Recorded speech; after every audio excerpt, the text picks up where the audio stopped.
Okay. Someone's gay. Audio. Now there's audio. Hello. Turn it up a little, maybe. Testing. Why you interpret so quiet?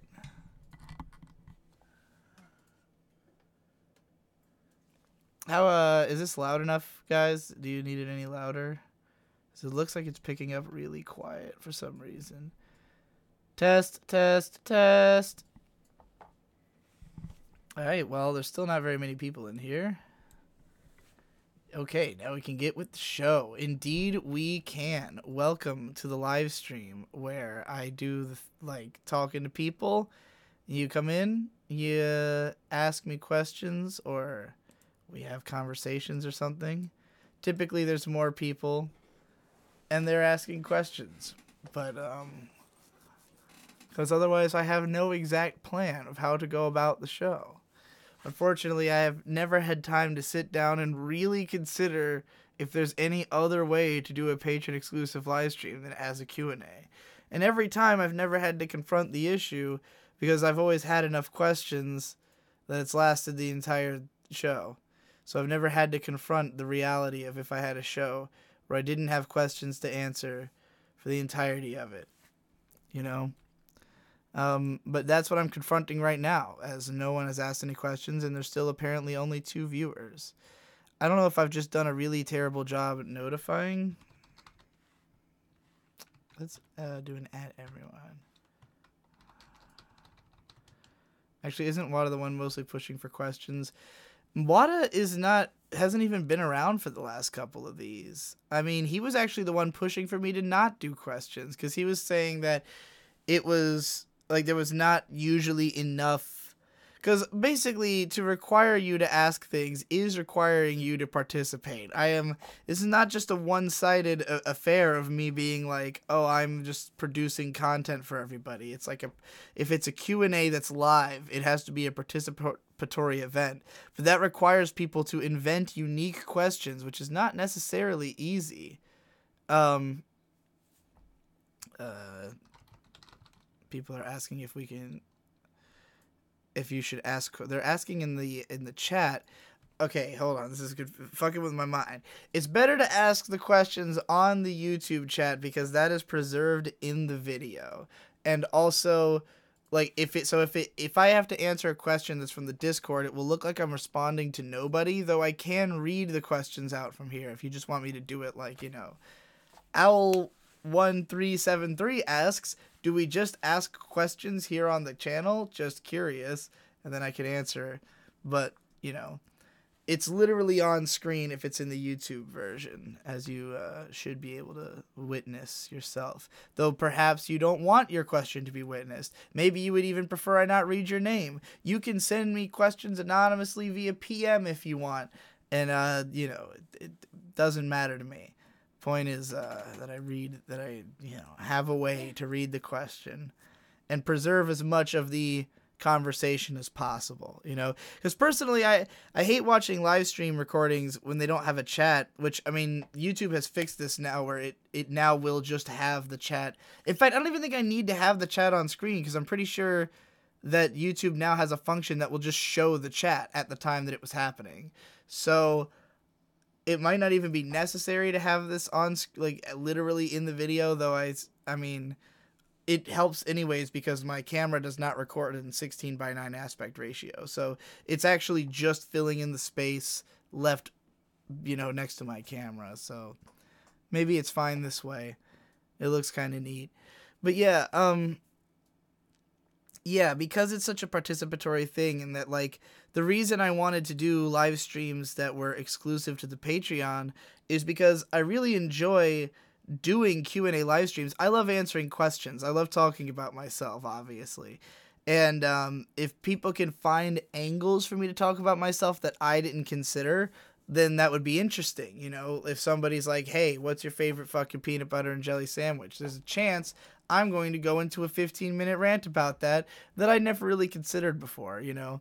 But, like, whenever I do live streams on the main channels, I just get the same questions over and over and over and over again. Like, just an endless amount of people saying the same shit. Like, you know, what's your opinion on Kill La Kill? And it's like, I have literally 8 videos about that. So I decided, like, oh, Patreon, they'll be able to ask me the most interesting questions. But, like, eventually, you're going to run out of questions. Like, there's only so many things you could even be interested in that I have to say. So, reasonably, if it came to a point where, like, I still want there to be an avenue for these kind of questions and interactions, so I still would like to incorporate that into a live stream. However, if we come to an impasse such as that I don't have enough questions to do a live stream, weird random ideas. I mean, I could easily do various on-the-fly segments in the show. I just have not had the chance to sit around and think about it, you know? But, and it's also just disappointing that, you know, so many people are on this tier, but if only 4 people show up, then I have to wonder, or 6 people at present. I have to wonder, does everybody else feel they're getting their money's worth? Do these people go back and watch these afterwards? Do they care to hear other people's questions get answered? And if so, you know, are they just pledging because they want to give whatever is the highest tier, regardless of, you know, some people are still on the $25 tier just because it's still a thing on the Discord, you know, but it's not even a thing on the actual Patreon anymore. Who knows? But thankfully, I am capable of spending upwards of 10 minutes answering even one question just by, you know, following every mental tangent that it takes me down and having a conversation with myself. So this is how we've gotten through these live streams so far. And on the off chance that beating around the bush with this first question for such an enormous amount of time gives me enough time for more people to show up and realize the live stream's happening, it went from 6 to 4 people. So this is utterly a hopeless idea, actually. But, you know, hopefully in this effort, more will come. To start off, what mistake had you made that you cringed at the moment, but you were grateful that you learned from it in retrospect? Oh, God.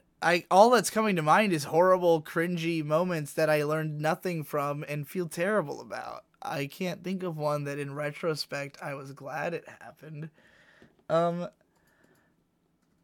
what I learned from it. Like, do you mean what I learned, like, from failing, or did it, like, is it something that in the long run it was a good decision to have made? Like, because I feel like those would be 2 different stories, you know? But I don't know if I even have an answer for either one. Do you feel that the narrative of an anime suffers from the lack of thematic connection to the show's animation style? I think it can, for sure. I mean, that's entirely what my Legend of the Galactic Heroes video was about. The why visual presentation matters in strong anime narratives. Like, there's definitely certain shows that I feel like the disconnect between those things drives me away from the show, you know?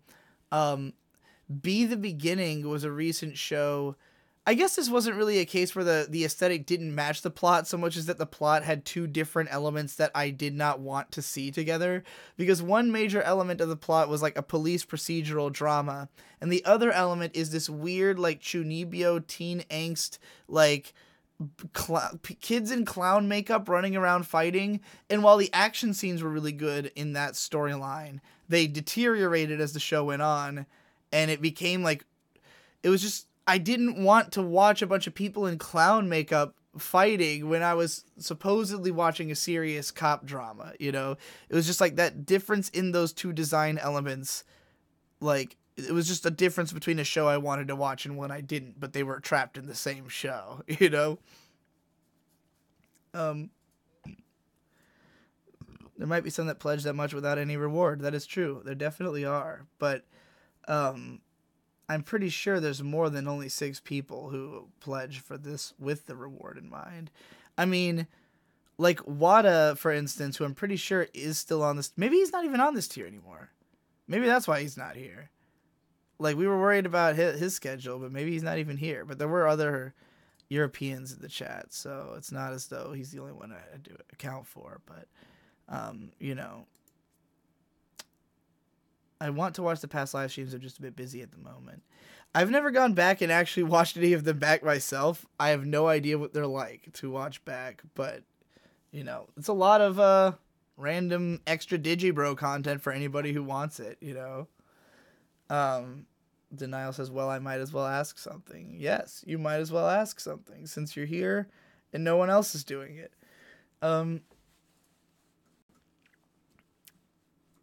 From the act of doing the mistake. Yeah, so let me try to think of an example of a time that from making a mistake, I was like later glad. I mean, yeah, I can't think of a like clean example of that. That's a complicated question to like just like match up my life to that, you know, particular circumstance. Nah, what is camping with friends or something? I see. Well, camping is more fun than watching a live stream, I guess, depending on the camp, who you're camping with, or who is live streaming. Have you looked at Anime News Network today? No, I do not regularly check Anime News Network, but I can look at it if there's something that you're hoping I'll see and go, holy shit, I can't believe that happened. Looking at it. Oh, you're talking about the Shirobako anime getting a new movie, because I did hear about that, and that is exciting, to say the least. I have no idea what they're going to do with the Shirobako movie. Like, I'm definitely interested, because the show never really tried to have that much of, like, an overarching plot, you know? It was mostly episodic stories or miniature arcs, but there was never anything that I felt like would be, I mean, are they going to make a movie? Are they, if the characters are like making a movie in the movie, that would make sense.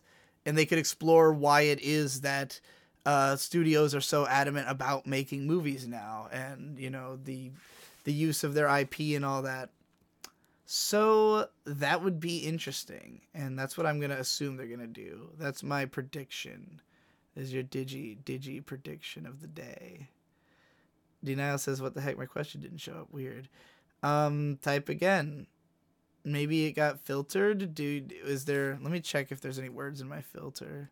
Because I know that some of these things have, like, words that are automatically filtered. But I do not know if that's true for me. I don't even know where you find. In fact, advanced settings. Oh, there's a lot of stuff in here.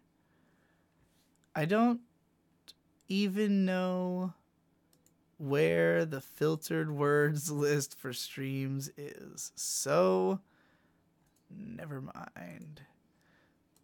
Oh, because you said fuck. But now you just said fuck and it got through. So, he said it got filtered because I said fuck, but then he said fuck. YouTube doesn't make any goddamn sense. None of it makes any goddamn sense. All right, Denial has posted his question in the chat, the Discord chat, so I'll read it from there.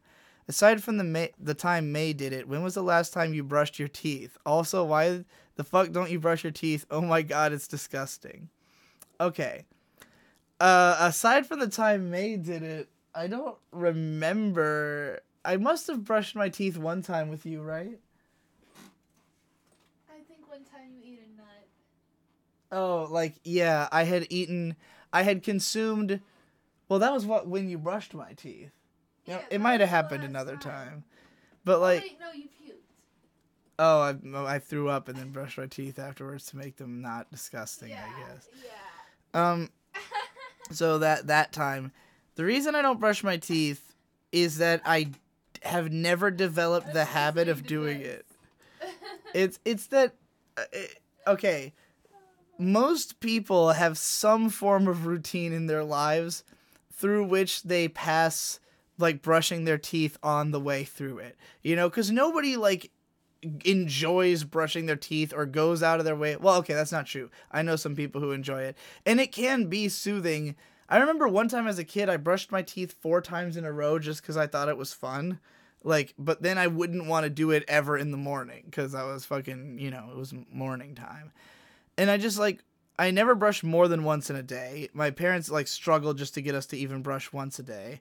and we always half-assed it, and we got cavities constantly because we ate sugar and soda all the time. So like regardless of brushing my teeth, I already had like 10 fillings by the time I was like 14, and that was when I was brushing my teeth.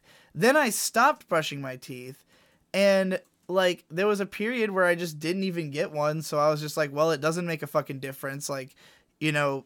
And then I got a ton more. I got a ton more fillings. But like once I quit drinking soda, I stopped getting cavities, and I was just like, oh, like I was just getting cavities because I was drinking so much fucking soda, and I haven't had a cavity in like 3 years because I haven't drank soda regularly in 3 years, not with the way I used to, you know. Though I have been getting, unfortunately, back in the habit of drinking more soda. But like, so to me, the way I see it, it's not that I don't want to brush my teeth. I would like to have that be a part of my life. But every time I attempt to do it, I don't know where it fits in. Like, I don't understand how to slot it into my life because there's no formula. I do something different every day, you know? Like, it's not guaranteed that I'm going to do these various things. Now, granted, I know that there are techniques, like, May just always brushes her teeth right before taking a shower. So, like, if you know you're going to take a shower at least once a day, brush your teeth before you take a shower, and you know that that's, like, a regular thing that's going to happen. And also before you go to bed. But although, for me, I never know when the fuck I'm going to go to bed, and there's no way I've got the energy to brush my teeth by the time I'm tired enough to go to bed. So, like, you know, I understand that there are ways to do it, but I just haven't gotten into the habit. I'd like to. I probably will if I have kids because I'll want to teach them to brush their teeth, and they're not going to do it if I don't do it. So I'll have to at that point. And I'll write a book about brushing. I'll finish my fucking My Little Pony fan fiction about brushing your teeth. Because I was writing an anti-non-teeth brushing fanfic about My Little Pony like when I was in the fandom. I literally feel like my brain dying. Like the good thing I got a coffee. Coffee!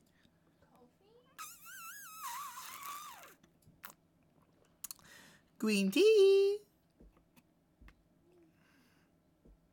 Is it okay to just take tweets from people that aren't aimed at you and put them in a video? Yeah.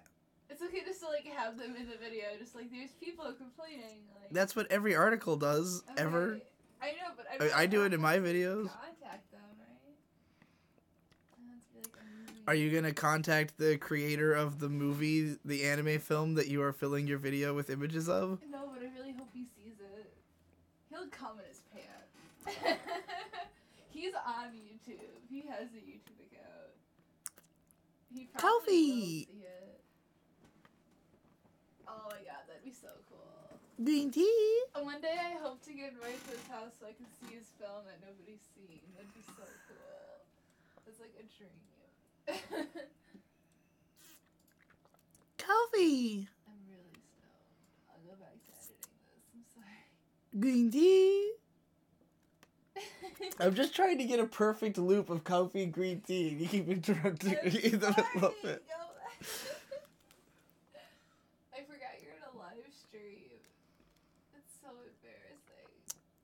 Coffee! Green tea! I just want someone to make a GIF out of that. You can't make a GIF with sound. I'm on video. I'm on the stream. I'm making funny faces and doing like goofy stuff. You're visible in the background. You know how these work. I know how they work. So anyway, I wanted a perfect loop of me doing coffee green tea that could be like cut into a WebM and posted on Twitter, you know? Which I'm gonna make you do if nobody else does it. Okay. Somebody make it, please. You must be pain resilient if you are not able to care about those feelings. The technology's gotten real good. Like when I was a kid, I just didn't consider the consequences of the actions of the things that I was eating or doing. Like I got cavities because I did not think that the thing, like You know, I didn't think, oh, if you stop drinking soda, you won't get cavities.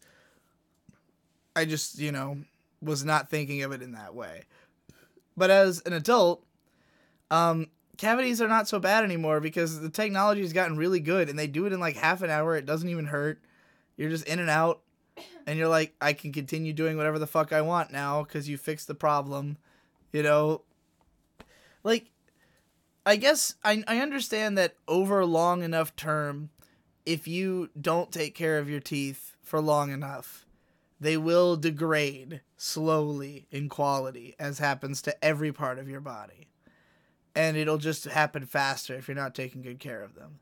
However, we have the technology to fix the, like, main things that suck about, like, not brushing your teeth and fucking drinking too much soda. Is, like, you get cavities and they suck, but they're not that big a deal to fix. And they're not, like, it's like $35 probably a cavity, and they make it look like your tooth now. It's not even silver, it just looks like you got a regular mouth, you know?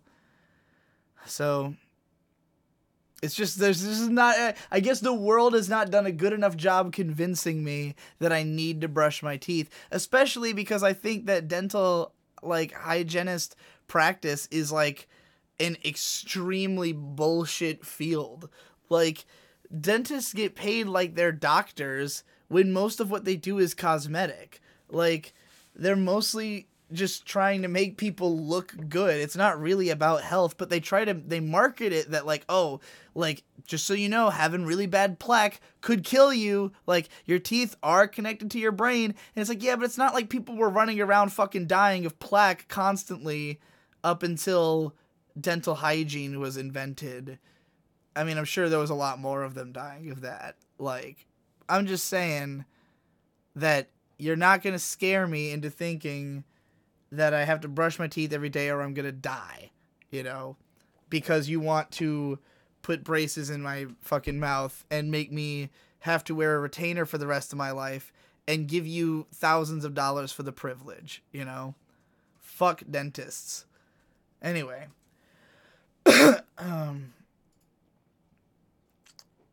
I brush my teeth twice a day and sometimes in between because I'm a clean freak and hate the feeling of having a dirty mouth.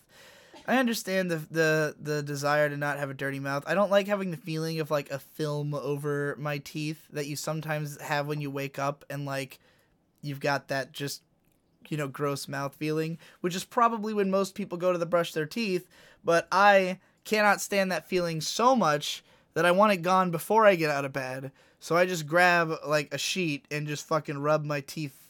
Just rub that shit right off. The bottom of my shirt. Just fucking... There you go. The film is gone. And you don't gotta brush your teeth. So, yeah.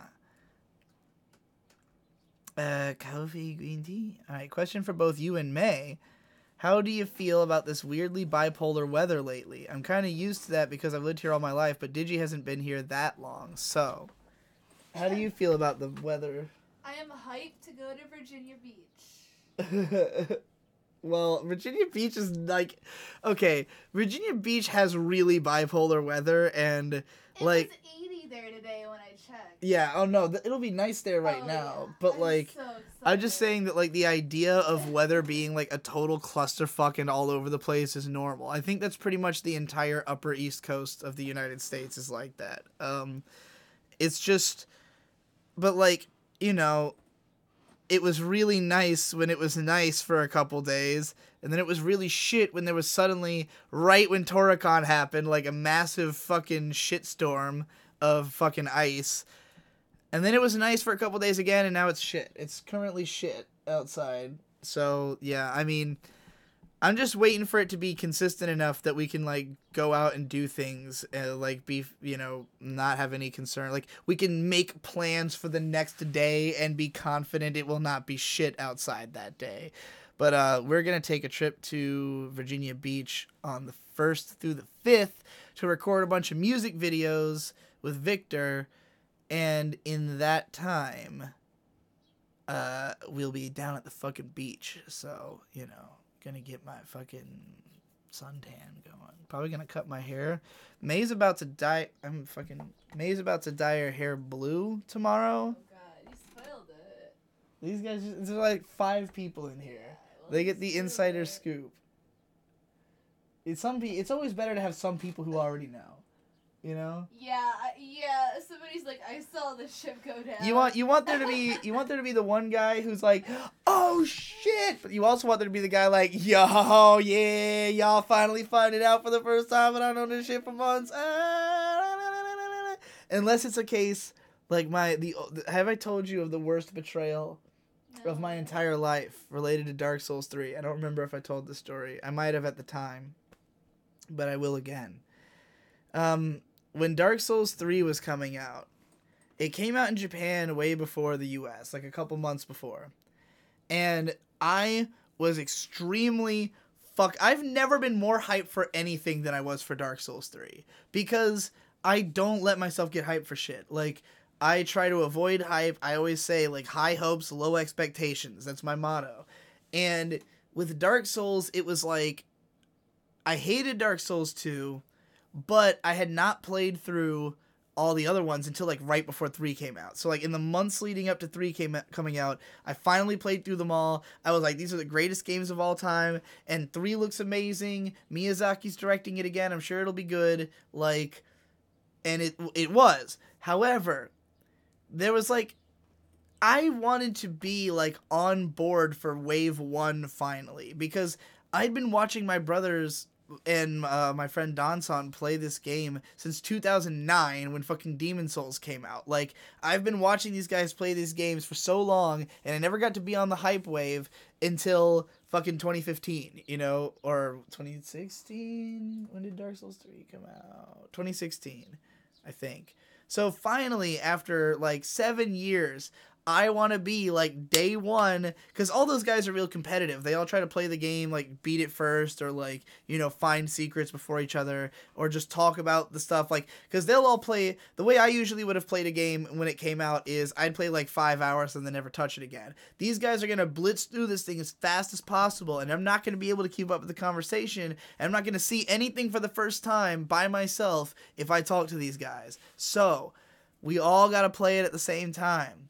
But, unbeknownst to me, Donson went ahead and bought the Japanese version and didn't tell anybody and lied about it and said he hadn't done it or wasn't going to do it. But he lied, and he bought the Japanese version, and I think he'd played through it like 3 times already by the time the fucking American version came out, or at least once.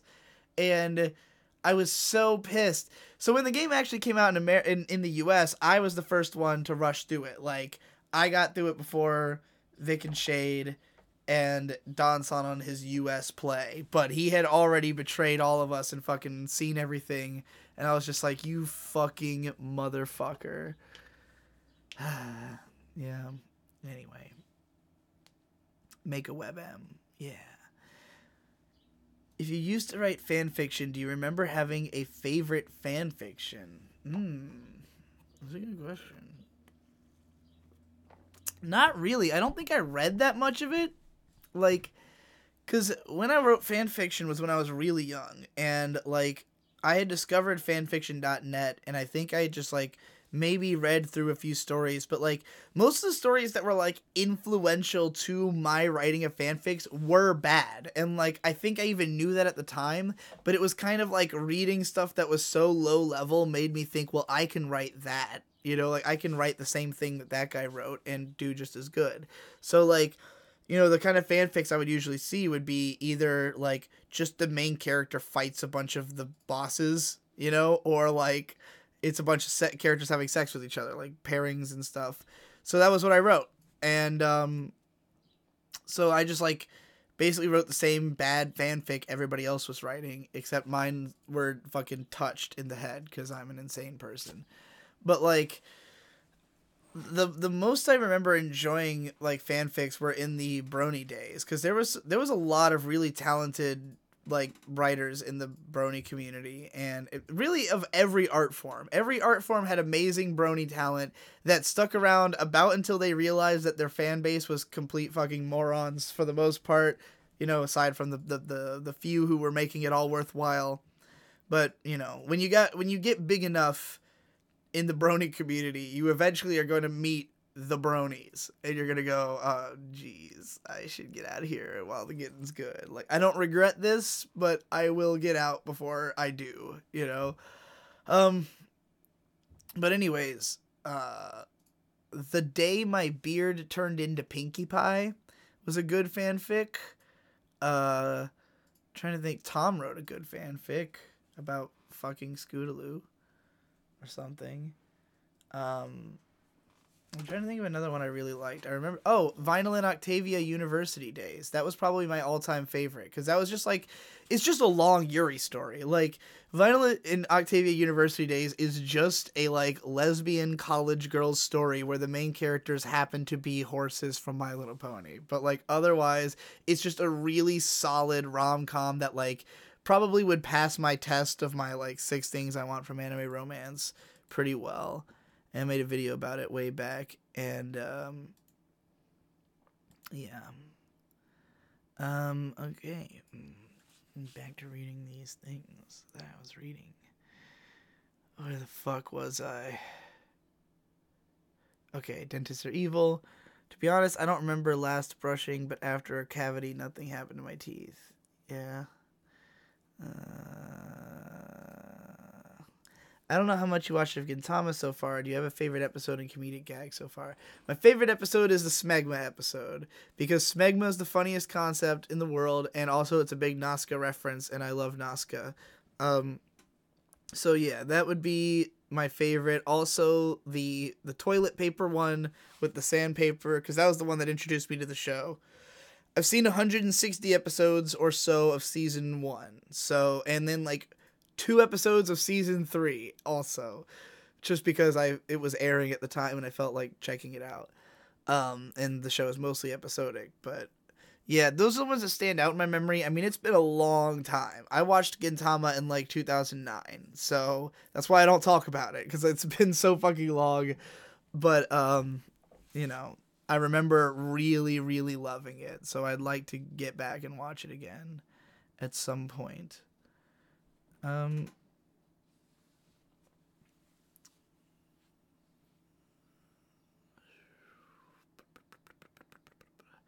Broad topic, talk about gender and sexuality, because I want to hear your opinions. I know you've talked about it before, but I like listening to you, Elmal. You're going to have to ask me more specific questions, because I don't know how to just talk about gender and sexuality. Like, that could be literally an entire, like, doctorate on even a single topic in those 2 categories, you know? So much I heard about the Dark Souls franchise, and yet I haven't played them yet. So yeah, I look forward to playing them as well as Demon Souls. You absolutely should. I would recommend starting with Bloodborne, because even though I would say it's one of the harder games overall, it teaches you how to play the games correctly.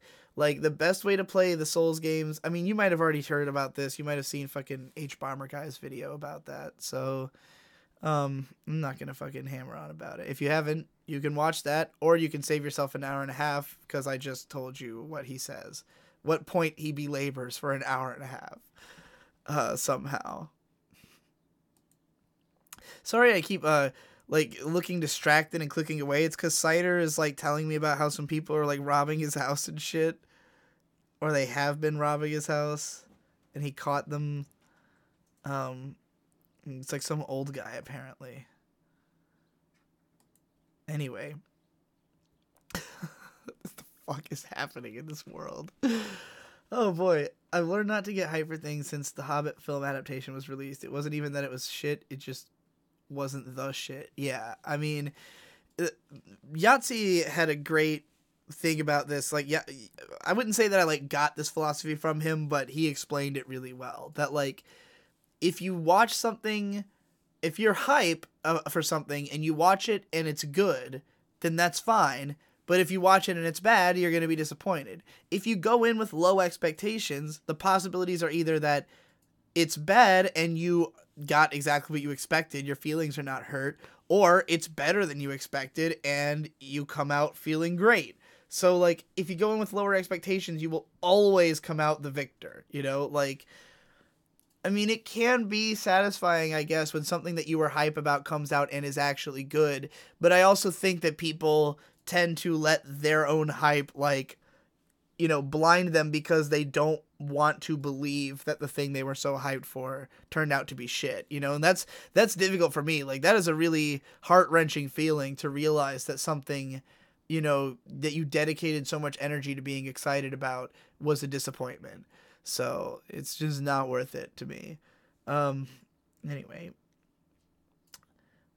what particular shade of blue dye, baby? Like blue. Just blue, like manic like panic the blue. Cookie Monster. Yeah, Cookie Monster blue. All right. I don't know how I somehow went back to More that like question. Grover, actually. More like Grover, she says. That's exactly what it's like.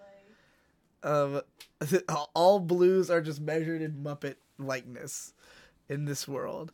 Anime Watcher says, I know what you mean. I'm still stuck in my fanfic writing phase. Yeah, fanfic writing's a good way to get your start because you just have a world that you can build off of, and like you already understand how the world functions. I think like fanfics are largely written by people who kind of think analytically about shows, because I had a huge audience of fanfic writers in the Pony days. Like there were a lot of people who told me that like my videos helped them write their fanfics because they could like recognize the qualities of these characters that the show kind of hints at and doesn't really explore, and then they can branch off of that and make something about it. So, or they can just make stories based on like the advice given in my videos in general. And I do think it's a good way to get your start and figure out how to do all the structural stuff before you jump into like the real heady fucking learning how to build an entire universe part of writing.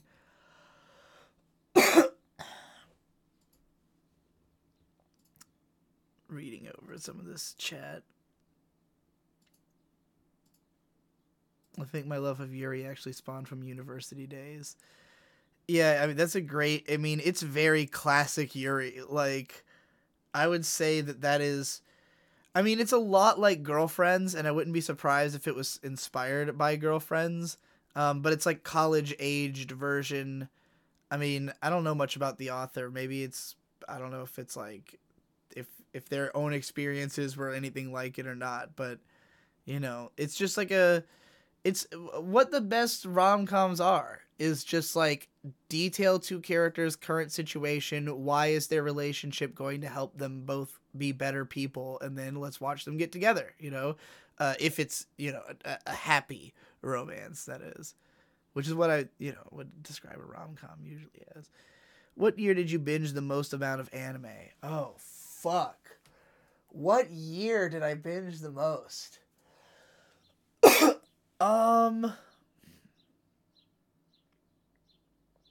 That's really difficult because, well, I can go through each year that I certainly not any of the first, like, nothing from 2001 through 2007 because I didn't have the internet yet then. So, like, I just didn't have access to as much anime. Although I watched, like, every instance of anime that was on television and a lot of DVDs. But, like, in 2007, I started just marathoning entire 13-episode shows, like, on a daily basis. So, but it was only for a couple months. Like at the very end of the year, I would just like download a bunch of anime, 13-episode shows, and then, it takes about 4 hours to watch a 13-episode show. So you get home from school, grab a Mountain Dew, sit down at the fucking computer and just watch an entire show. And that's what I did for like, just a bunch of random nights in late 2007. Then in 2008, I had slowed down for most of the year considerably. And then 2009, and I think I was pretty slow in 2009. I didn't even watch any current anime that year. 2009, I did not complete a single anime that aired except for Sengoku Basara. That was it. And I was just like, this year, I just wasn't feeling it with TV anime for whatever reason.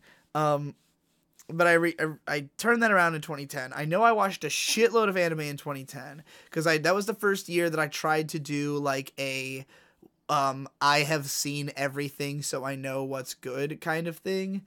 And I had seen like I made a gigantic end of year post with everything I watched and like graded all of it. And so in 2011, I know I was like a little bit more off the wagon. There were some great shows that aired that year, but that was the year that I was like giving up on my anime blog and leaving college and becoming a NEET and everything.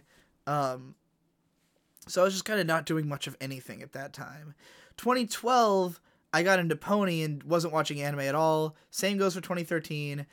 2014 would be a year that I watched a shit ton of anime because when I started the anime channel, I was just like marathoning everything I'd missed for the last few years. So it was like, you know, Psycho Pass and Log Horizon and Kill La Kill. These are all shows I had missed when they came out. You know, I'm marathoning like a bunch of old favorites. I had to watch all of Hunter x Hunter, and that was the year that I first did a video series breaking down every single you know, anime that I watched all year, where I did the top 20 of 2014. So I had to sample at least one episode of every single show. So that 2014 would be really difficult to top. 2015 was not nearly as extreme. 2016 was crazy, but it was broken up because Finish or Fail continued into 2017. So like, I guess maybe 2017. 2017 might have been the year because I marathoned all that shit at the start of the year. And then me and May have consistently watched anime all the fucking time. You know, I marathoned lots of movies. Though I haven't watched any like gigantic 100-episode shows this year yet. Or last year. Rather, I mean to say that I did not do so last year. Whereas the year before, I had watched Yu Yu Hakusho. The year before that, I watched Hunter x Hunter. So, yeah, this is a difficult question, but I'm going to go with either 2014, 2016, or 2017. Those were years where I watched hella anime.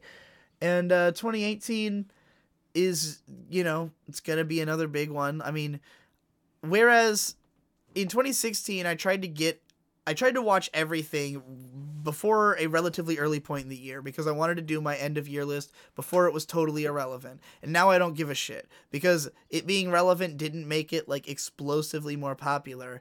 And YMS does perfectly fine releasing his years later. So like I'm still going to do the top 20 anime of 2017. I'm just not in a rush to get it done before the end of the year or anything like that, you know? So this year will still involve watching a shit ton of anime is what I'm getting at. For sure. Alright,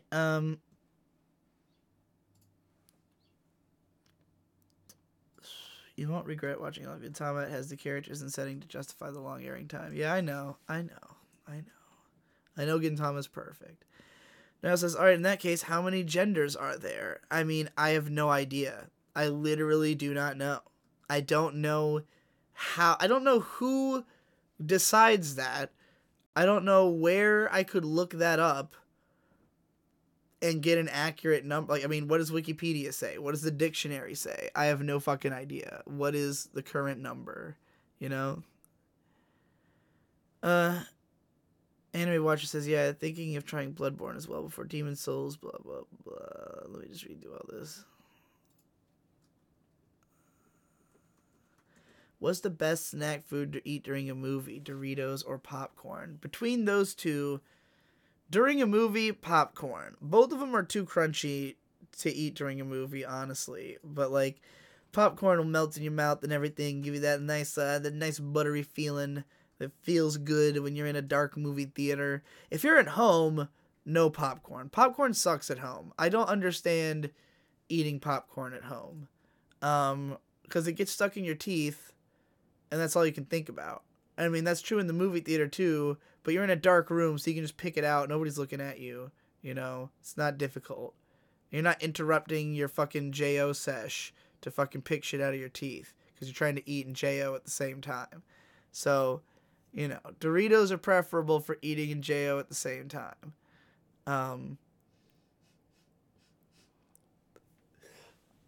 Trying to see how far did I have to go with that before I got a laugh. Um, I'm sorry, I'm listening to, like, trap. 2015 is my binge year of anime because I was able to wake up early in the morning and watch 8 episodes of anime before I go to school. That is a way I also did it for a little while. There was a period where I was in, like, 10th grade? That was when I started getting back into anime in a serious way, because, you know, I had, like, a gap from, like, 05 through 07 where I wasn't really watching anime. And when I got back into it, I didn't want anyone to see me watching the shows I was watching because they were cute girl shows. So the only 2 windows of time I had where I could watch anime and nobody would bother me was because I would go to school at like 6 in the morning because I was in high school. Victor was in middle school. Shade was in elementary at the time. So because of the fact that I had to go to school so early, if I woke up like a couple hours earlier than that, like if I went to bed at 8 p.m. and woke up at 4:30 in the morning, I could watch 3 episodes before I go to school. So I'd wake up at 4:30, pop in a DVD that I had, because I had a ton of DVDs that I hadn't actually seen yet, like Serial Experiments Lane and High Bunny Renmei and like some other shit. Elfen Lied I watched it this time, which I didn't actually own, but somebody loaned it to me. So, like, I would watch 3 episodes in the morning on DVD, and then when I got home, because I didn't have a computer that could connect to the internet in my own room, but Victor did. So I would go into Victor's room, get on his computer, and watch 3 episodes in the time before he got home. And then I would try to convince him to watch, like, shows with me that were not girly shows, that I was, like, willing to show to him, you know? But, yeah, it's a good method. It's a good way to get away with things. What anime viewing habits would be most efficient for people who are stuck in a 9-to-5 job situation? I mean, very simply, just watch it when you get home. Like, 6 o'clock, make dinner, sit down with dinner, and watch fucking a show. I mean, I don't know how much time you have to dedicate to anime in your day, but I would just go through shows one by one if you can watch, like, a lot of episodes. Like, if you can watch 5 or 6 episodes at once, that's a show every 2 days.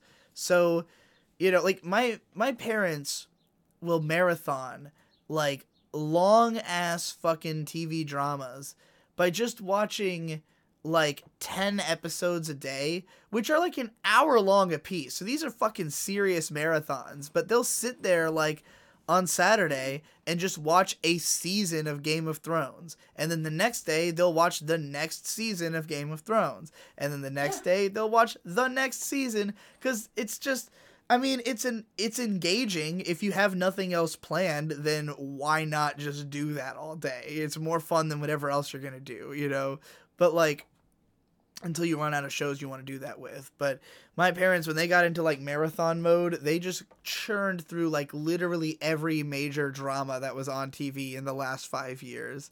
So yeah, that's, like, how I see, like, I know some people who are in 9-to-5s who just, like, consume, like, unbelievable amounts of media as soon as they get home from work. But I don't know if you are, like, living alone or if you have anything else you do if you're in college. Like, if it's just 9-to-5 though, I would marathon a show every fucking night if that's, like, the only other thing I had going on in my life. You know, it's just like, fuck it, let's just watch all of fucking some 13 episode show or the first half of a 26. You can finish, a long runner in a week or two. So yeah, that's what I'd say. Currently, the system that May and I are on is we are trying to watch at minimum 3 episodes of anime a day, and we've got these note cards that list all the shows that, like, we have currently incomplete. And basically, the idea is that we have to at least finish a show before we can add a new show onto the list. So, it encourages us to try to complete the shows that we're in the middle of instead of just starting new ones all the time, as I am typically want to do. But we can mix and match what 3 episodes we watch based on, how we feel at the moment. I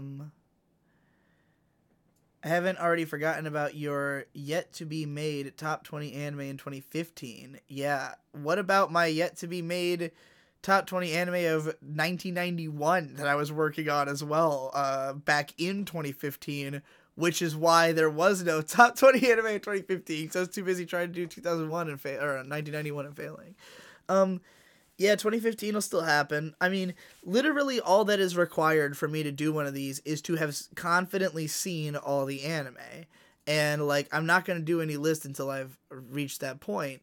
So, you know, it's just about, like, setting aside time to churn through every single thing that I missed. Because there's always shit that's, like, weird that no one mentioned that is, like, way better than anyone gives it credit for. And I always have them in my list, and then people are like, I can't believe you didn't put in fucking Tokyo Ghoul. And I'm like, did you fucking watch these shows that I told you to? Because they're better than Tokyo Ghoul, you know? But anyway. Would you ever rewrite Tales from the End of the World if you're ever bored? I've considered it. I've considered the possibility. The thing is, how do I put it?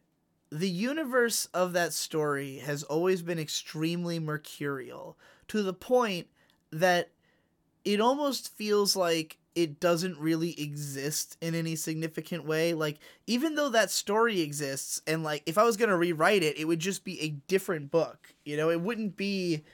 The characters wouldn't be the same people they were in that book. They would be something different because they always have been. Like, the version of the characters that's in that book is not the one that I conceptualized first. Not even close. And, like, because it had already been in development for 2 years by then. And now that it's been 8 years since I wrote the damn thing, like, it would be totally different if I wrote it today. However, like, and because of that, I wonder if it's really the same story. Like, if I inject new themes into it and change all the characters, then, like, it kind of makes me think, well, why not just write something else? You know, why not just do something that, instead of limiting myself to, you know, using these characters and having to change them, why not just make new characters who are similar but not exactly the same? And that way that story can still be preserved, you know, as it is. But, like, I don't know. I've considered going back just because that I feel like that story represented so much of everything I like, because that was kind of the concept of it. Was I made a list of things I like in stories, I mix and matched them, and I made a story out of it. And so, in a way, when I think about doing other stories, I think, well, why not just make this Tales from the End of the World? Like, why not, if this is so close in concept to that, why not just write that, you know?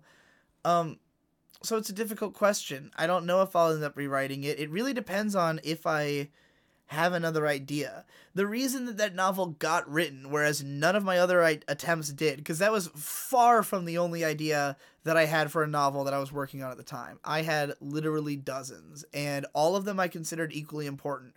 The only thing that made that one special was that I actually had a plot for it. And that was the difference. It was the story I was the most interested in because it had so many characters that I liked and stuff. But I didn't know how to... Like, I'm really bad at just, like, coming up with what happens in a book. I can tell you everything about all the characters. I can tell you all the major story beats, but not, like, why. Like, what gets us there? Why are the characters in this place? Why is this thing happening? And the first time I ever, like, nailed that and had a story that all made sense, and it had, like, a sense of tension and some kind of, like, you know, narrative complexity to it, was that book. And, you know, it was probably, like, 6 months between when I planned the book and when it actually got written. But, so, yeah, like, basically that's the only time I ever went full tilt on trying to do a book. But there were tons and tons of other ones that, you know, when I look back, I think... Okay, well, yeah, I could remake Tales from the End of the World, or I could finally make this story or that story that I've had the idea for forever, you know? And I don't know which one I'm the most capable of writing. I think part of the reason none of these books have come out is that I don't really think I can write these stories. Like, I'm good at writing stream of consciousness. I'm good at writing scripts and analysis. I'm not necessarily good at writing prose or fiction. I would love to write, like, Wish Giver Salome, but that's supposed to be from the perspective of a fucking 10-year-old kid who's, like, you know, I guess a trans kid, ultimately, and I'm not that, and I don't know how to write that, you know? So, like, there's certain ideas I almost want to team up with writers for. Like, I feel like somebody else could write Wishgiver Salome if I just gave them the concept and all the materials and, like, guided what what I think these characters would do or say in general, but, like, the actual plot is up to you. Maybe I'll do something like that with some of these stories, but if I get back into writing fiction, it's going to be on the basis that I came up with a story that I felt like I could write and was good enough that I should write, What do you do when you have the moments where you are completely clueless as to what you should do next, even if you have something planned next to watch? That's like most of my what my life has always been, is just not really being sure what is priority.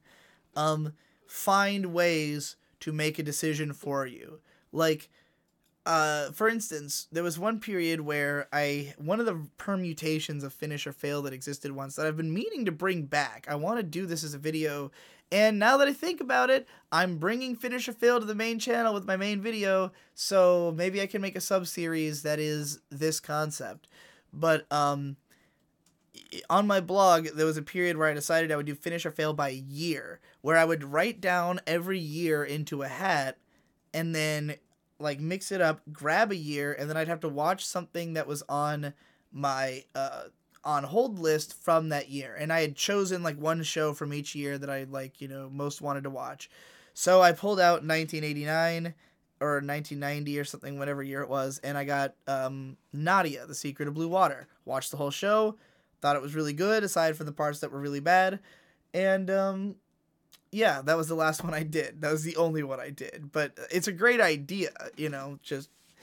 I've done a million things like that. I've done a million little, like, fucking ways to gamble your way down to whatever anime you're gonna watch. Is that a good word for it? Gamble?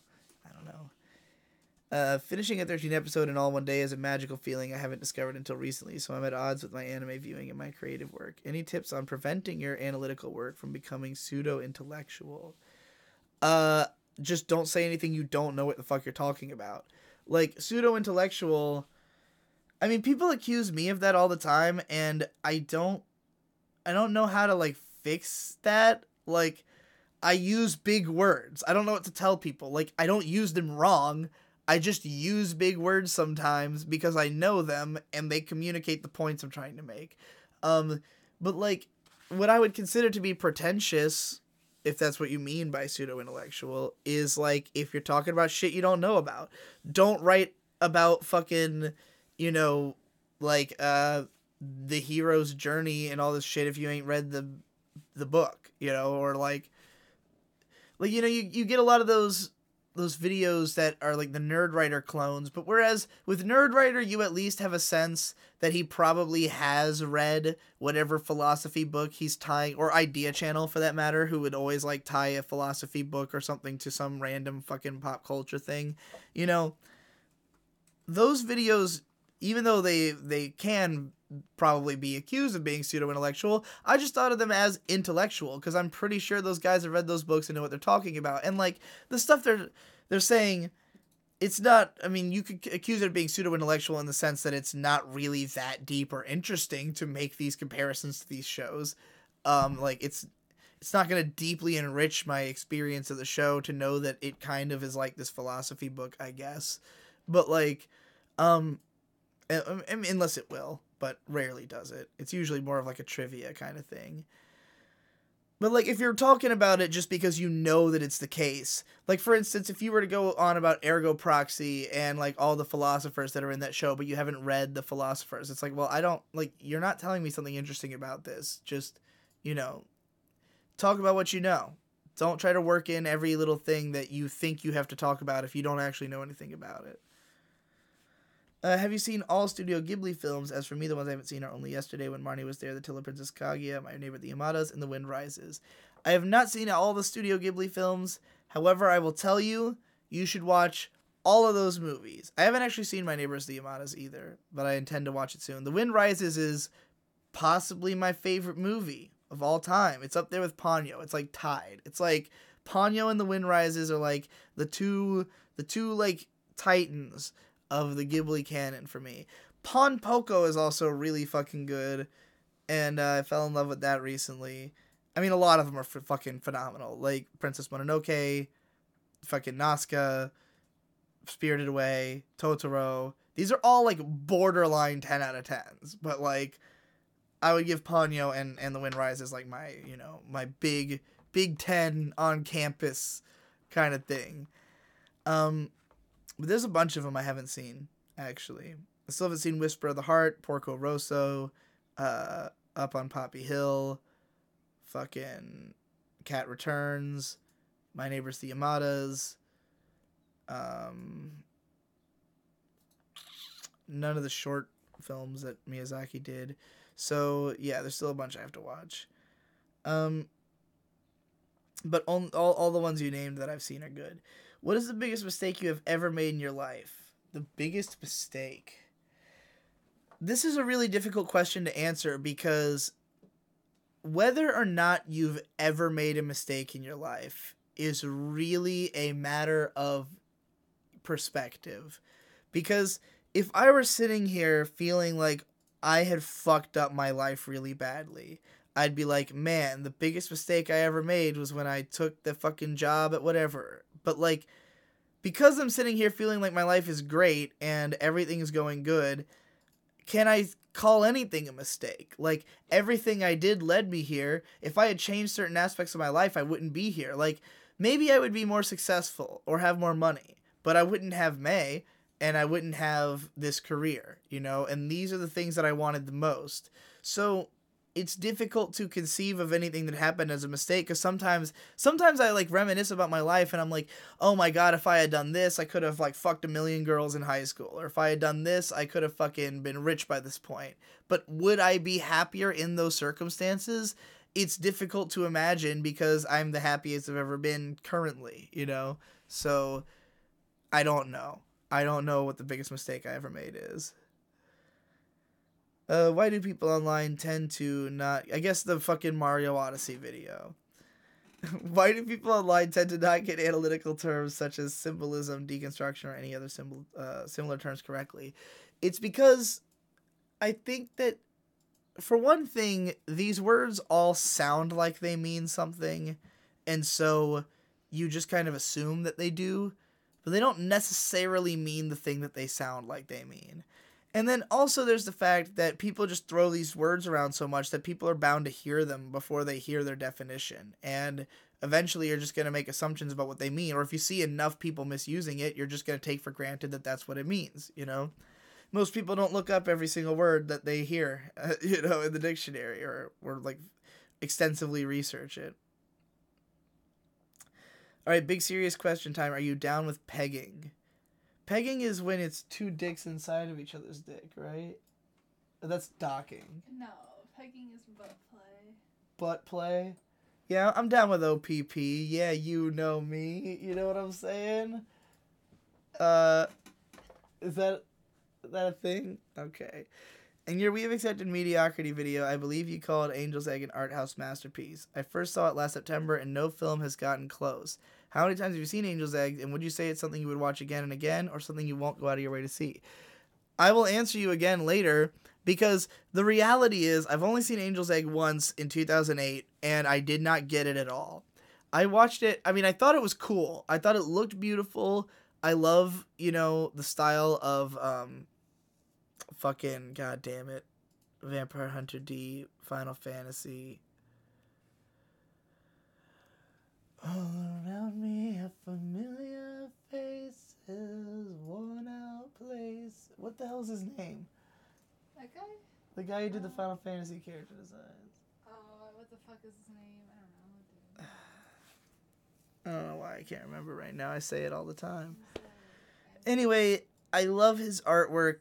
I love the backgrounds from, Shinichiro Kobayashi. I love the... I just liked all the aesthetic elements of the movie, and I thought it was dope. However, he said it's no more, obviously. Yeah, definitely. I thought it was a beautiful movie, but I didn't get it. And then Demolition D, for the longest time, was talking about how it's one of his favorite movies and he was going to do a big analysis video on it. And I was so excited because I was like, dude, if Demo can, like, prove that this movie, like, means something deep and interesting, it's probably going to be way more fun to watch and I'll enjoy it. Demo tried to make that video. He, like, lost the files at one point and had to rewrite parts of it. He just gave up on it. He hated working on YouTube because his videos get taken down. His channel gets taken down all the time. He said, fuck it, I'm done. So he didn't make it. But then hashtag or slash our guy, best guy ever, went ahead and made a 30-minute video about it where he explained it in great depth, and it was really interesting, and I was like, now the movie's great. Now I understand what it's about, and it's great. So I haven't actually watched it since then, but I am confident that it is an art house masterpiece now that I understand it, which is why I said that. But I have not actually rewatched it since that time. What shirt are you wearing? It looks cute. It's the Omo Cat shirt that who bought us the shirts? Did Cappy buy us the shirts? Cappy bought us the shirts, I think. Yeah, Omo Cat's a really cool but really expensive clothing and apparel weeb shirt and company. And we both got some shirts from Cappy. I show it off in the RadCon 3 behind the scenes footage. I don't know if any of you guys backed the RadCon 3 Kickstarter, but there's like shitloads of behind the scenes footage for that I think is going to be released to PCP Patreons or something. Anyway, Denial says, oh god, I have to come up with so many questions. Do you feel like all franchises must come to an end? Like, how long is too long for something to be going, like Pokemon or something? I don't think they ever have to die. I mean, most franchises that, like, last fucking forever if they become public domain. You know, Alice in Wonderland is a franchise that's been going for over 100 years. Sherlock. I mean, I don't know if you think of these as franchises per se, if they're not unified under one, you know, brand. If it, like, I don't know at what point it ceases to be a franchise and becomes a, you know, public domain IP, if that's still considered that. But, you know, those intellectual properties will survive forever. And Disney will do their damnedest to make it so that they can hold on to their rights for hundreds of years. But eventually, Mickey Mouse going to be public domain. And by then, nobody will care about Mickey Mouse anymore because he hasn't been in anything in 100 fucking years. But yeah, I don't think anything, like, has to come to an end. You can keep reinventing it. I mean, Pokemon has managed to stay relevant for 20 years without even really changing anything. Like, the anime still has the same fucking main character, and, like, they changed the format of it for the new season so that it's, like, not an adventure per se, but, like, you know, more of a slice of life show. But, like, it's still Pokemon. It's still recognizably Pokemon, and, like, you could really go anywhere with it. Like, they could eventually retire Ash and have a new, you know, protagonist and take it in a whole fucking different direction if they wanted to. Like, there's a lot you can do with the idea of Pokemon. Games like, you know, XD Gale of Darkness and shit, like, present a totally different storytelling approach, you know, from what the anime and the games do. So, you know, I'm sure they can find ways to utilize the franchise forever and just keep adding on to it. Is there any show or piece of media you would like to see more analytical content on? Ooh, I'd love to see some analysis of Atlanta, but not from anyone boring. I don't want to watch any boring analysis of anything. Like, these days, I mean, I'm good enough at analyzing stuff myself that if it's something I watched, I don't necessarily need somebody else to analyze it for me, unless it's something that's, like, above, literally, like, went over my head, or, like, I didn't like it, or didn't see the appeal, but, like, once it's expressed to me, I understand why other people like it. That can be fun. But, like, generally, I don't watch a whole ton of, like, just straight analytical videos anymore, because most of them aren't as good as what I could come up with by just watching the fucking show myself, you know? Like, as much as I appreciate, like, Super Eye Patch Wolf, because I think his videos are fine, when I watch them, I usually come away thinking like, yeah, that's what I thought, but I would have said it twice as fast as you did, you know? So, you know, it's just hard for me to like actually watch that kind of video at this point. I'd rather just consume something that is more dense with unique, you know, things happening. But if I had to choose, I want more porn analysis. That's something I've been waiting for. I'm the only one who's really done any of it, and I only did one. Other than, I guess, you know, FGB does kind of do that. But anime porn analysis would be nice. We got May back there basically working on one. Would you call that a porn analysis? It's like it's an obscene work. An obscene work analysis.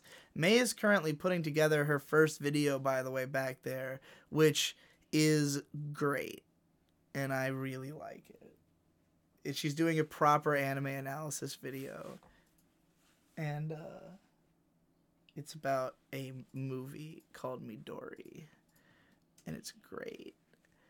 I wish the Pokemon Company would adapt the Pokemon Adventures manga eventually. They could do that. They could do anything. On a scale of 1 to 10, how gay are you? Same question for May. How gay are you on a scale of 1 to 10? Me? Yeah. 8. An 8. But I've only become an 8. I used to be a 7. She used to be a 7 and now she's an 8 on the gaydar. Living with you made me an 8. Living with me made her gayer because all we do is watch cute girls all day. I am... Right now, I'm like maybe like a 2 gay, I feel like. Yeah. All I do is have sex with the opposite gender. Like, that is such a huge part of my day. How could I call myself at all gay? Now, I'm not saying that none of the time do we pretend to be having gay sex. So that's why I can't say it's a 1. But it's not, you know, it's not the common... Do you think that every piece of media has value? No. No, I would even say some media has negative value.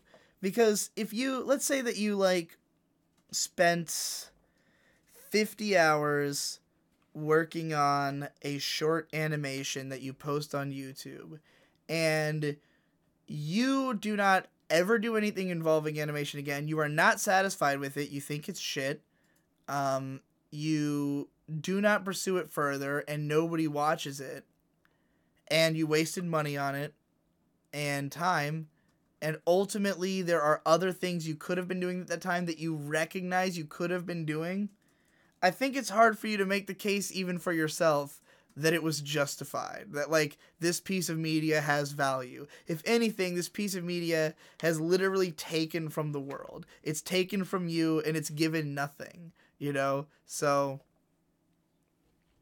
I don't know if it all has value. All right, Denial's got his last question. So hopefully someone else is gearing up over in the wings, ready to offer another one afterwards. Denial, if not, I'll just ask May to give me questions, I guess. This is pretty much the last question I can think of. Is there a video game franchise that you'd like to get into but haven't because of how you are with the games? That's what I assume you meant. Yeah, there's a lot. Like, I mean, any good franchise I want to play. You know, I would love to play, like, Metal Gear Solid. Everyone says the stories are amazing. I'm, like, afraid to dedicate myself to getting good at a stealth game, you know? Or, like, any game that takes extensive play. Like, I own all 3 Drakengard games and both Nier games. And I've played through Nier 1 to the first ending. And I understand that to play these games to the fullest, you really got to do everything. You really got to see all the endings. You really got to, like, dedicate yourself. And I know that not all of the games is it easy to do that with. I'm sure I'll have no struggle with Automata to the end, you know. But, like, the earlier games, it's like, I want to play all of them, but it's not going to be easy, you know. So, yeah. These are at least 2 decompression there are at least 2 decompression chambers where Guts by Susumu Hirasawa plays with the video. I know that you have heard of the music Susumu Hirasawa has created for anime, however, have you listened to any of his other music? Only a little bit. I've heard some like really weird shit from him. Like I've heard some of his other albums. I recently listened to like one of the first P Model albums because I got like linked to some song from it from like Mew or something like that. I don't remember where the fuck it was, but someone linked me to some random P Model song that was like hilarious and amazing and about the internet or something like that. But Anime Watcher says, when's the last time you sat in a time of solitude?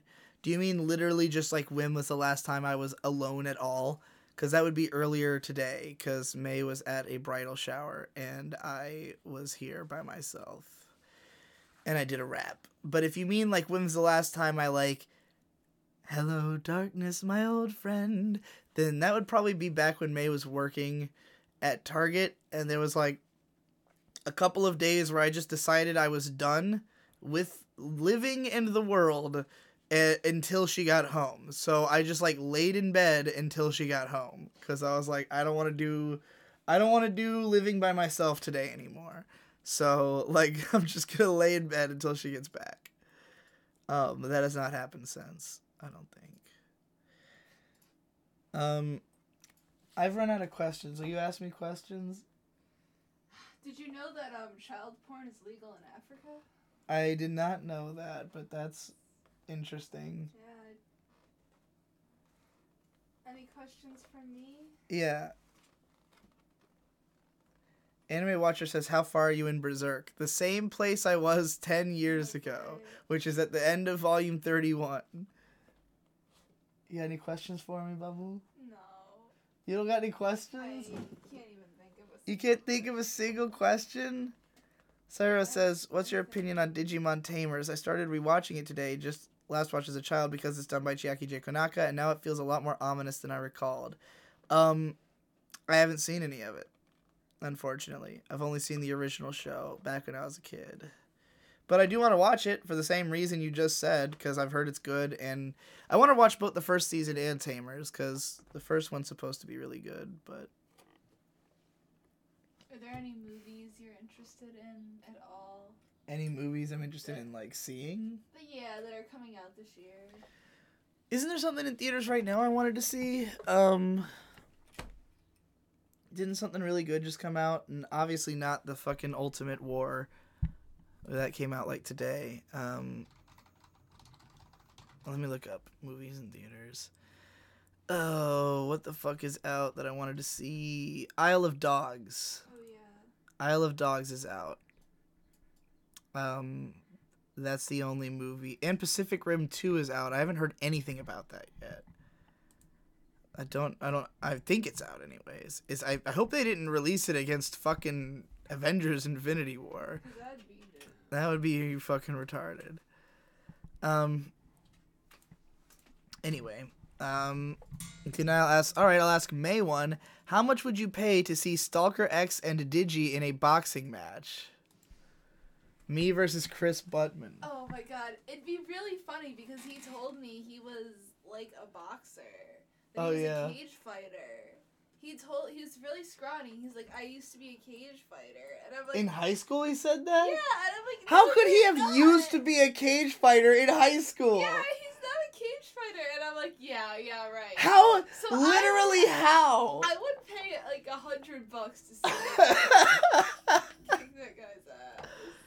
I mean, you don't gotta pay me. You just gotta find. He just has to try to do anything. Yeah. But yeah.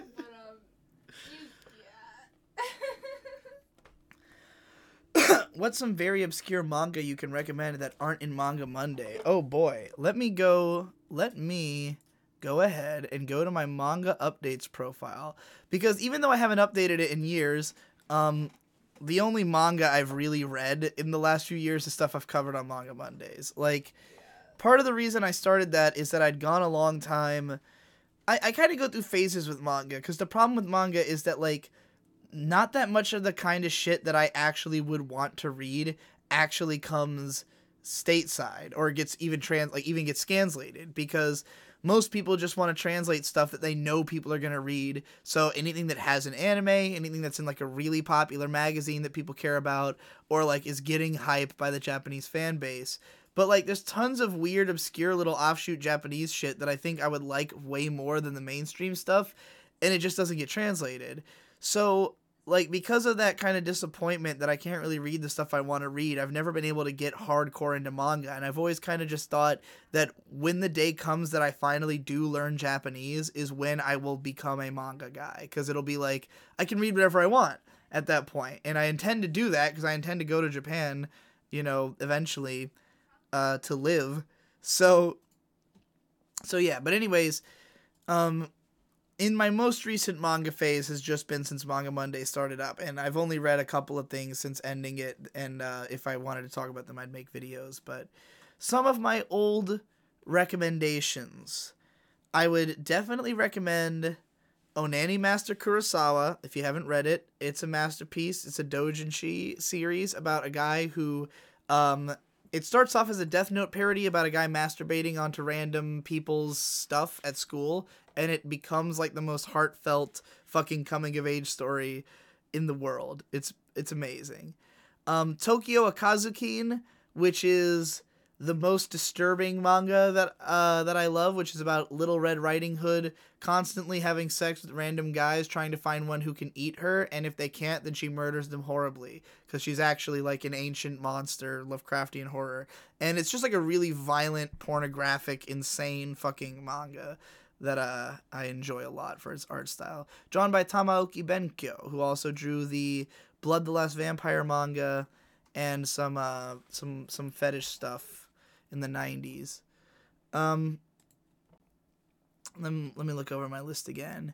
I'm a huge fan of Bokurano. Bokurano is one of my favorite manga.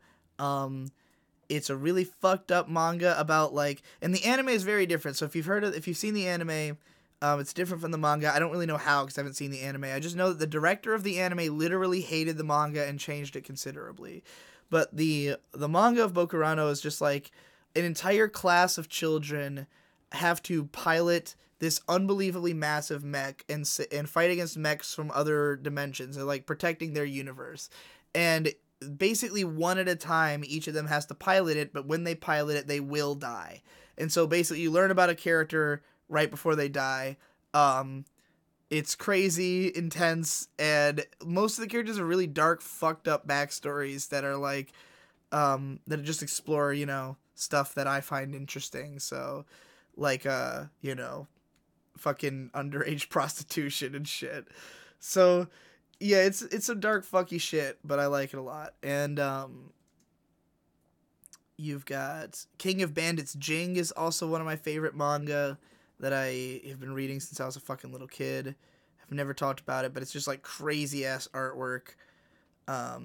Wings of Vendemiaire. I don't even remember what this was, but it's from the same guy who wrote Bokurano, so I guess I just read it for that reason. I'm just looking at my fucking list, literally, of complete manga. So there you go. There's some recommendations. If you haven't read any of those, then check one of them out, you know? And see you later, Denial. He says the more May interaction, the better. So there you go, May. Again, your fan base is spoken. My fan base is like 2. Anime Watcher asks, favorite anime GIF? Oh, hold on. Let me go into my GIF folder. Let me see what I got. Or my image folder, rather. Okay. Let's find a good GIF. I'm just going to type GIF into the search. Oh, there's a lot of good GIFs in here. All right, here's a great one. Okay, here's a great one from Tamako Market.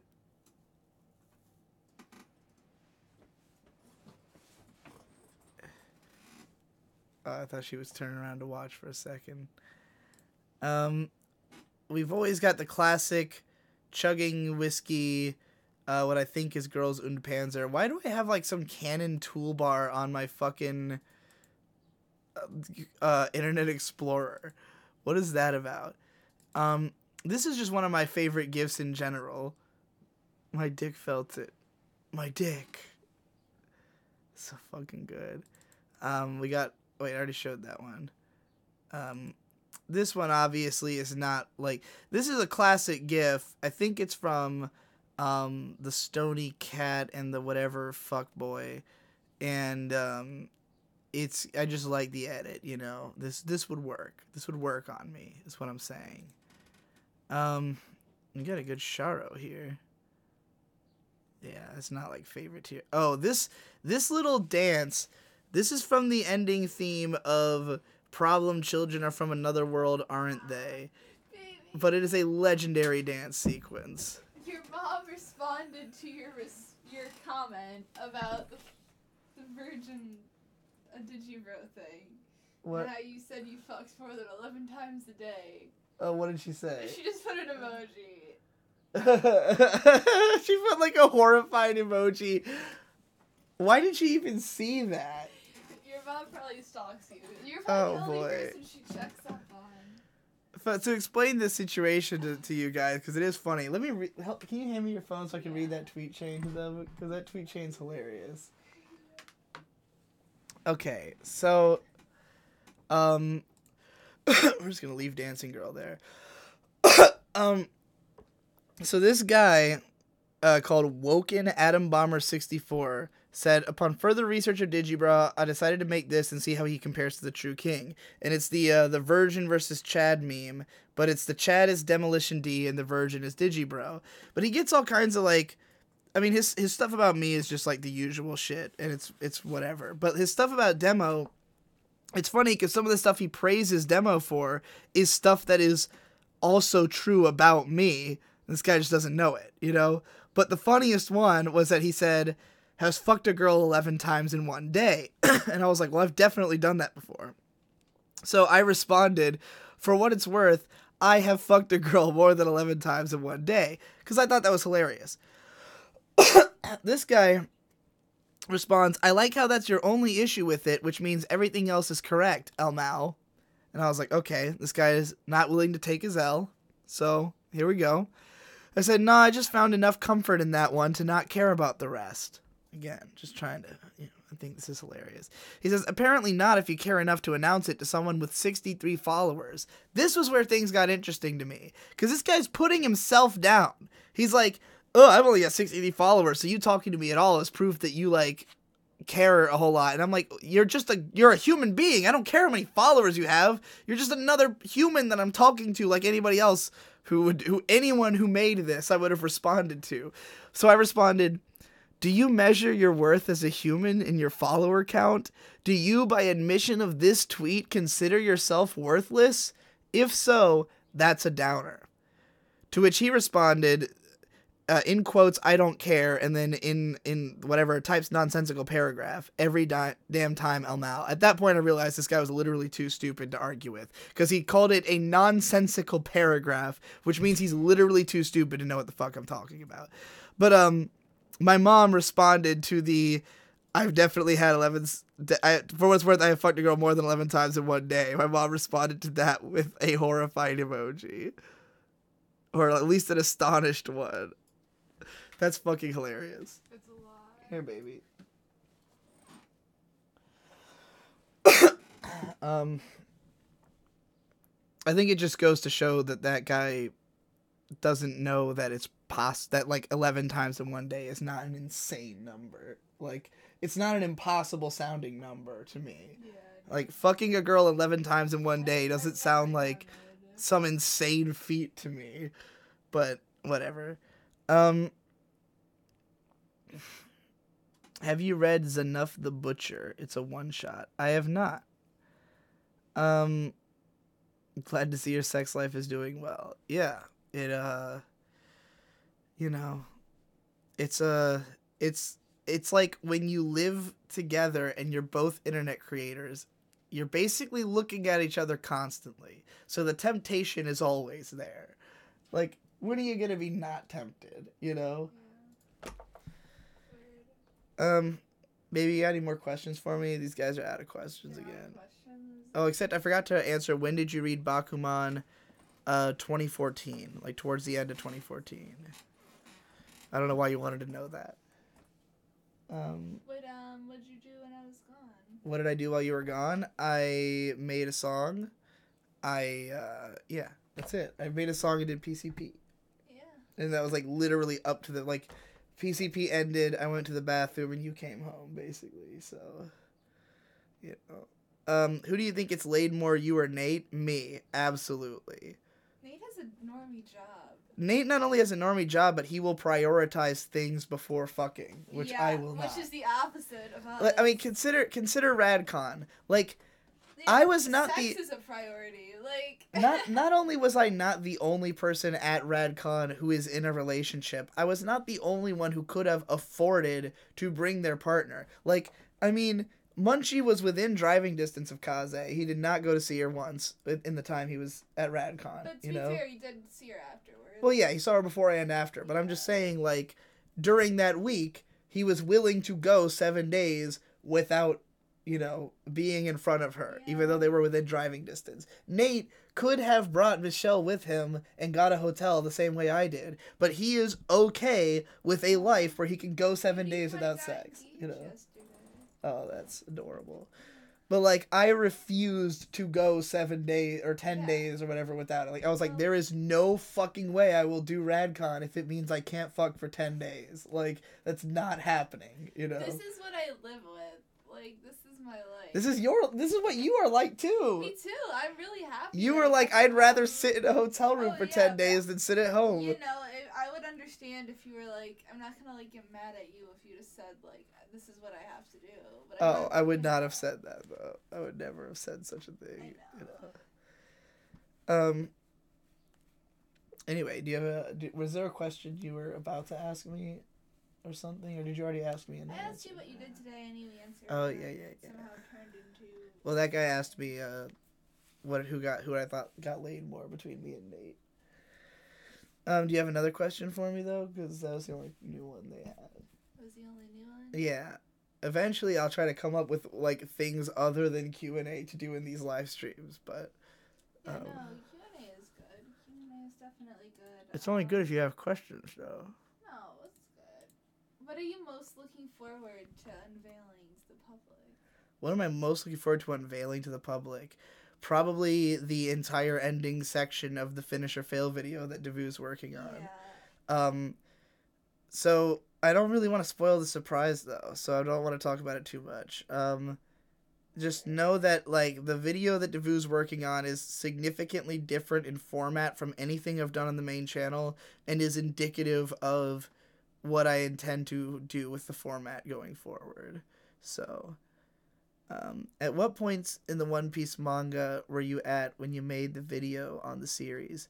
Same point I am now, 160 chapters. Like, I literally, the reason I stopped reading it is that I made the video. And this is something that happens to me all the time, and I try to avoid, like, I don't want to write anything about a show until I've completely finished my time with it, because I get this weird sense of satisfaction from talking about a show that makes me not want to keep reading it or talking about it or looking at it. So if I reach the point where I feel like I've said the thing, it's like I got all the gratification out of the story. Even though I know that One Piece significantly changes, like, right around the point where I'm at, because it's, like, right about to become, like, a more expansive and big, like, proper epic shonen, because I'm, like, right at the start of the Alabasta arc. But, I just haven't gotten there. What is your research on marketing like? I mean, it's not even that I'm doing... I mean, the research itself is mostly, like, reading, just finding out as much information as I can. Like, how did they market a show? Like, what's on their Twitter? What's on their, like, what has been written about the marketing? It's not hard to research if you have, like, if it's, if a show had an interesting marketing gimmick, that's probably what the show is known for. So, like, it's more like talking about, shows that have a way that they marketed it that's unique that I already know about. And, like, I'm going to research exactly, like, whose idea it was, if I can, or, like, how they went about creating these things. But, like, mostly this is an exploration to the audience to show you, like, all the different ways that anime can be marketed and, like, all these techniques that have been used before and they could be used again, and, then to reflect all that in the videos themselves, like, with my own marketing of the video. So, I guess it's like that. I can hear baby's video. I'm sorry. What do you got any more questions for me? More questions? Hi. Talk about the video game you're playing. Oh yeah, I started playing a game called Exist Archive, which is interesting. It's a Valkyrie Profile clone from the people who made Valkyrie Profile, Tri-Ace, who I is a studio I have a strange relationship with because I've never like played significantly far in any of their games, but I really like them. Like I love Valkyrie Profile, but I only played like probably 7 hours of it at the most. Star Ocean 1, 2, and 3 I've played like 6 hours of each, and no more.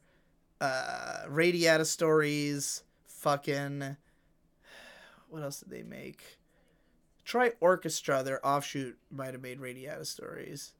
But they've made a ton of games that are all very similar to like the Tales of games. They play like that where it's like, you enter a battle, like a random battle, but then you have control over your character. But in this case, it's a Valkyrie profile system, which is where each of your characters is assigned a button, and you can like use a certain every attack you use uses a certain amount of like AP. So like you have a full bar at the start of like a round, and then you can use a certain amount of attacks based on how like the combination of characters you use within the fight.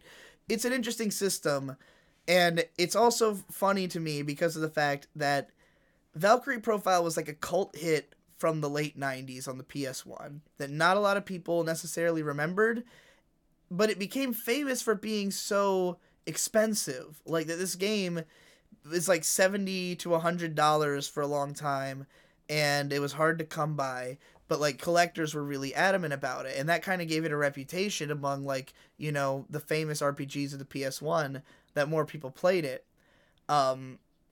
And it eventually got a sequel that plays very differently, and it's a 3D game instead of 2D. But I think it's cool as shit. I think Valkyrie Profiles 2, but 2 is cool. But they didn't really make a whole lot of other stuff surrounding it. And then a few years ago, a little Indiegogo campaign springs up for a game called Indivisible from the creators of Skullgirls that is literally Valkyrie Profile. They were like, we're going to make a Valkyrie Profile clone and, bring back this genre. So then I guess maybe they caught wind of that over at Tri-Ace, and they were like, hey, we can do that, like, with a full studio budget, maybe not the highest budget, but higher than what you've got on your Indiegogo game, So they did it. They just made another one. They made, like, literally that game that they're already working, like, literally the same combat system and, like, world traversal and everything as Indivisible, but they cucked them and got it done first and probably better. But we'll see. I mean, I haven't played Indivisible. It's not out still. I'd love for it to be out, and I could judge them against each other, but I have to beat Exist Archive. I've only gotten a couple hours into it so far. It's like, it's cheesy, but in an endearing way. And unfortunately, whereas the in-game art is really beautiful, and it's like it's a side scroller, so there's an opportunity to make it really gorgeous. The anime cutscenes look like shit. No, they don't. The backgrounds look good in the anime cutscenes, but the animation looks like shit. The characters are all on model, but they don't really move.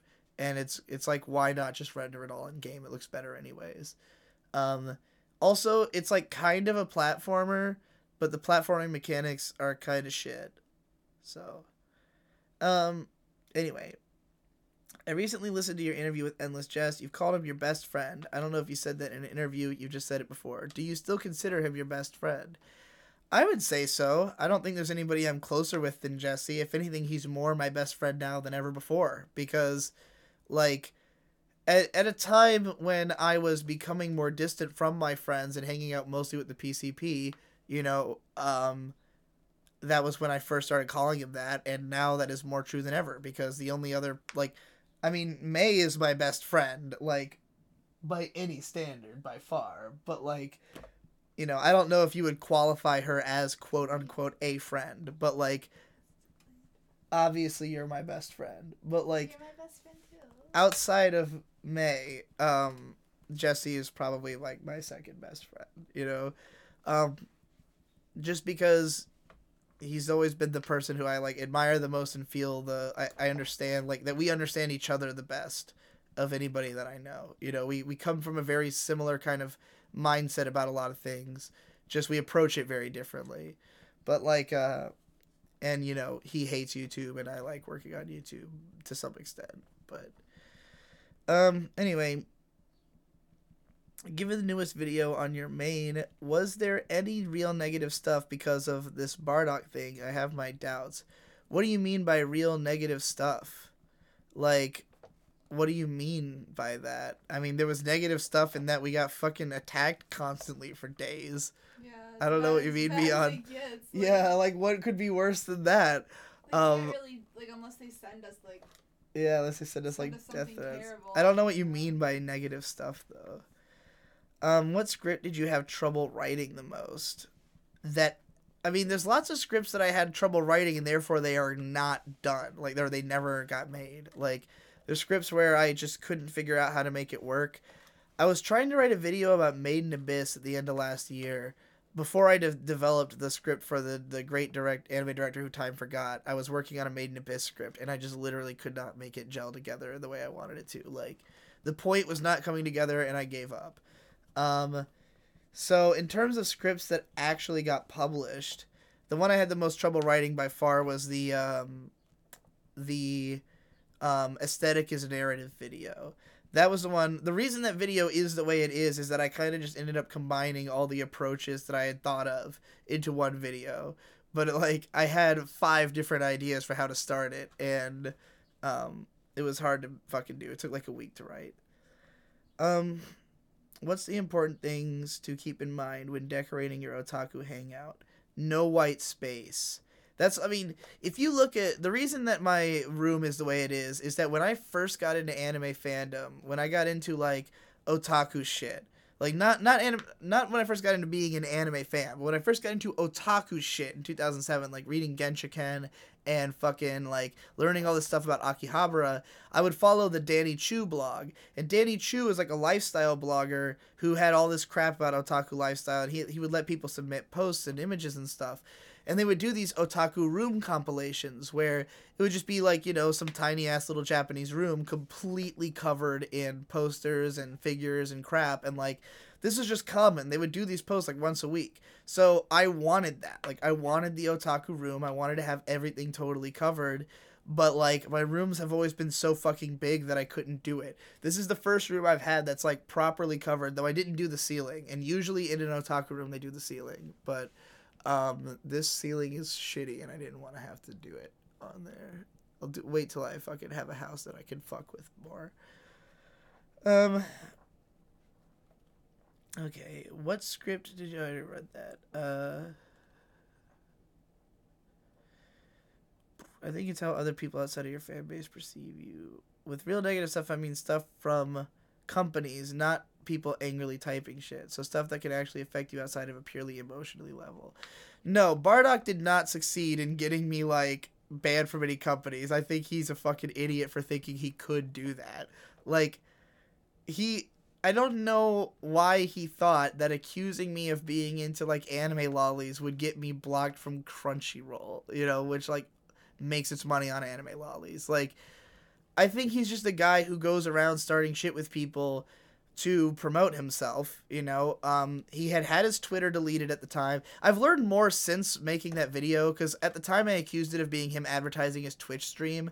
What's more likely is that he was advertising his Twitter, because his Twitter had been deleted, and he was trying to grow it back really rapidly. So he, like, was starting controversies with people literally back to back, like, trying to grow the Twitter back up, and, you know, I think that's why I got caught in the crossfire. That's why he hasn't returned to me, because he already exhausted everything he could out of me, and like, he's not interested in making this a thing that continues, you know, which is wise, because I think he realized that I'm not someone he really wanted to fuck with, because I have a huge audience and I am a fucking loudmouth asshole who will call you out on things, you know.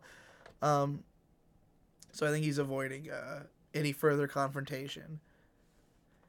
How is the blog's title spelled? Sounds interesting to read through. Which blog what blog was I just talking about?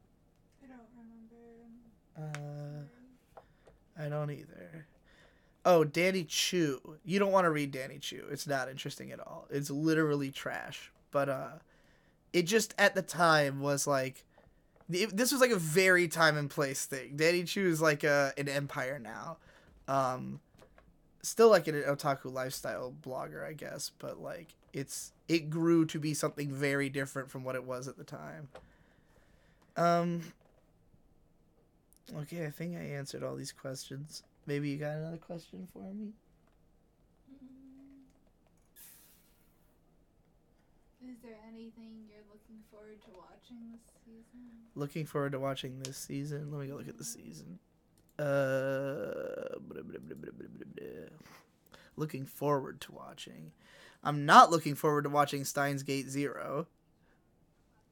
Even though it's got a 9.17 on Mal.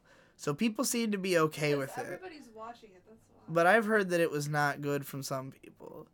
I'm not looking forward to the new SAO that people are going to want me to watch. I do want to watch Megalobox. That looks cool just based on the image.